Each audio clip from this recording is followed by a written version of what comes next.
ओम साईराम मैत्रिणींनो, आज मी तुम्हाला एक गोष्ट सांगणार आहे की म्हणजे आता आरीवर्कचे ब्लाऊज येतात. आता नवीन निघालेत ते साडीला पण ब्लाऊज आरीवर्कचा अटॅच येतो. मग त्याला आरीवर्क केलेलं असतं आणि एखादं माप मग आरीवर्क केलेलं असतं तर ते खूप ब्रॉड देतात, म्हणजे मापापेक्षा खूप मोठं देतात. मग अशा वेळेला काय करायचं, आणि आपल्याला ब्लाऊज असतो छोटा शिवायचा, छोट्या मापाचा शिवायचा. आता हे एक जणीने आरीवर्क करून दिलेलं आहे, पण तिचं फिटिंगचं माप इथं येतं आहे हां, आणि हे एक्स्ट्रा केलेलं आहे. मग अशा वेळेस काय करायचं, तर हे मणी आपण कात्रीने कधीही असं मध्येच कट करायचं नाही. हे बघा, हे असं मध्येच कट करायचं नाही.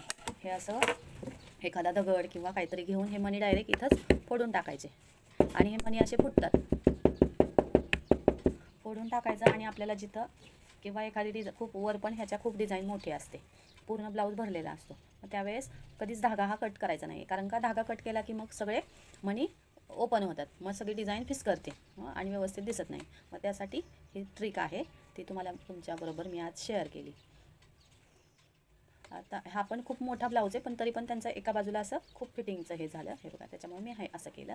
म्हटलं चला न्यू कमर्स किंवा एखादं कधी शिवण्यात नसतं अशा मैत्रिणींना ही गोष्ट सांगावी, म्हणूनसाठी हे तुम्हाला नवीन एक ट्रिक दिलेली आहे मी. ती नक्की फॉलो करा. लाईक, शेअर अँड फॉलो करायला विसरू नका. बाय मैत्रिणींनी.